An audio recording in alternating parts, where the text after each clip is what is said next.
Kala Kizushi, kwa muda mfupi. Jemiso wakatoa nyimbo na Harmonize, imekuwa gumzo katika nchi ya Tanzania. Unasemea nini kufanya muziki na watu wa secular? Hii inachangia kuwaleta wa secular katika kanisa au kama comment za watu kwamba tunapotosha watu kwenda nje? Kwa kweli mimi sio msemaji mkuu. Yeah. Bado kuna contradiction kubwa na naogopa kusema msimamo wangu. But labda nikupe utamani kuuliza swali. Nataka nisikie kwa upande wa ibada. Daudi kwa mchungaji kwenye swali hilo. Kwa upande kama mwimbaji. Kwa sababu sishangai nimeona Flambasha anafanya nyimbo na watu wengine. Nimeona Kala Jeremiah akafanya nyimbo na Water Chilambo. Amna mtu aliweza kuzungumza. Lakini nimeona Jode hivi anasimama katika jukwaa na kusifia nyimbo ya mwaka wangu kwa sababu na maneno ya Mungu ndani yake. Je, tunafikiri kwamba hii inaweza ikashawishi watu wengine kutoka secular kuja kwa Mungu? Tumeitwa tofauti. Ndio maana Paulo alikuwa ameitwa kwa watu mapush mavipari wafalme, kitu ambacho Petro alikuwa yamkini anaona udogo sio mataifa kweli wewe. Hadi Paulo ashamwambiaga Petro kwamba wewe ni mnafiki bwana, wewe unanisemaga hivi na hivi na hivi na hivi. Hao ni mitume kwenye Biblia. So sijajua mahusiano ya mtu na Mungu wake wameambiana nini kuhusiana na next move. Kwa hiyo sikai kwenye upande wa kujaji kwamba ni vizuri au vibaya, lakini natamani sana nijue nikikutana na huyo mtu alikuwa na ameambiwa ana instruction gani kuhusiana na calling ambapo ameitwa kwenye hicho kitu ambacho amekifanya. Holy wito. Wito wake yani okay, kila mtu ameitwa. Kuna mtu mwingine ameitwa tu kufanya entertainment, yani kabisa. Lakini kuna mtu mwingine ameitwa kuasha watu kwenye presence of God. Kuna mtu mwingine ameitwa kama brazangu Ambwene aliniambia bro, dogo wangu mimi nimeitwa kuzifukua nafsi za watu zilizo katika huzuni. Yani yeye ndo anajijua kabisa. Na anayesema kabisa wewe dogo umeitwa wewe waabudishe watu wafike sehemu watakutana na Mungu. You get it? So siwezi kumjaji bana, mbona huyu anaimba tu nyimbo za kutia watu moyo. Okay. Tuachane na hiyo, tusikie sasa kwenye mjadala kwa sababu sihitaji kuzungumzia sana Jemiso na Harmonize. Sio same topic. Wamejibu vizuri. Kila japokuwa wanalikwepa swali wanakwepa majibu, ndivyo tulivyo wanadamu. Lakini kweli kama walivyosema kwamba kila mtu ana wito wake. Mimi huo ndio wito wangu, kudili na wenye dhambi. Yaani huo ndio wito wangu kabisa.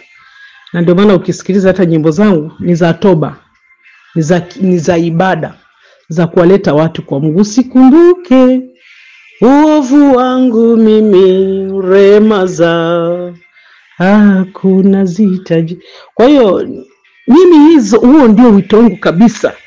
Na tena nikiona mpagani anataka kujichanganya kujiingiza kwenye presence yangu, ninakamata mara moja ninachanganya. Na ndio maana kabla hatujafanya nilimpiga fire, nikamwambia piga magoti hapa nikuombee. Kama kulikuwa kuna ufalme wote unasimama kwenye hicho kitu, yani nilisema hapana Mungu, nataka wewe ndio usimame katika hili. Na mimi kitu kinachonishangaza ni kimoja. Mbona watu walipiga kelele sana kwangu? Na usisahau Ambwene naye aliimba na Barnaba. Huyu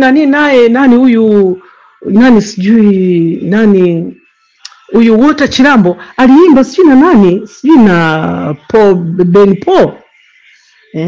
Huyu Gosbet Goodraka aliimba sijui kama unavyosema amekuwa akisimama hata kwenye majukwaa ya lakini hiyo haimuondoi mtu kwenye njia, haimuondoi kabisa. Na hii iliwapa surprise.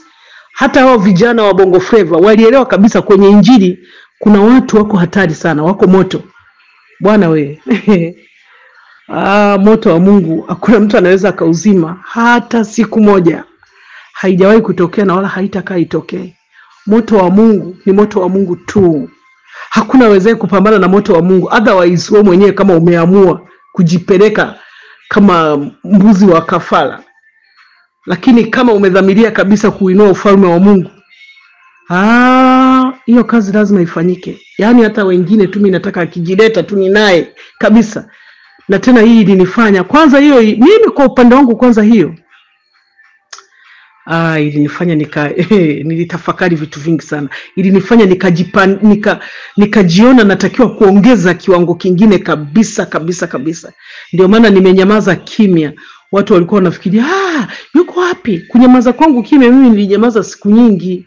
Mimi yule mtu aliletwa kwangu, na hata ukiangalia tangu nimefanya naye hiyo kazi, amekuwa kihangaika sana kwenda makanisani. Na hata ile siku ya kwanza wakati niligundua kuna kitu kinamsumbua. Sasa tufanyeje? Tufanyeje kama tusipowakubali kuwapokea, tusipowakumbatia? Tufanyeje? Nani aliye bora zaidi ya mwingine? Nani aliye bora zaidi ya mwingine? Hakuna aliye bora zaidi ya mwingine. Yesu akasema mimi nilikuja kwao walio wagonjwa ili wapate tiba. Lakini hao wengine tunaojifanya wazima, basi dhambi zetu zinakaa. Yesu alikuja kwa ajili ya wenye dhambi, na huo ndio wito wangu. Mimi huo ndio wito wangu kabisa. Na ndio maana nilifanya bila mashaka. Nilikuwa nasikia amani, na nina amani mpaka kesho, wala sina wasiwasi. Biblia inasema kazi ya kila mtu itapimwa. Well, ilo swala ni gumu. Na jibu lake sio black and white. Lazima mtu ustadi mazingira kwamba kwa nini mtu anafanya anachokifanya. Na kama alivyosema Dr. Piana, Mungu anatuita tofauti sana. Kuna nabii I think is Jeremiah ambaye aliagizwa kutembea uchi, right? Kwenye Bible. Na akafanya hivyo, lakini Mungu alikuwa kuna somo anafundisha. You understand? Kwa hivyo inakuwa sio sahihi moja kwa moja kusema hiki ni hivi.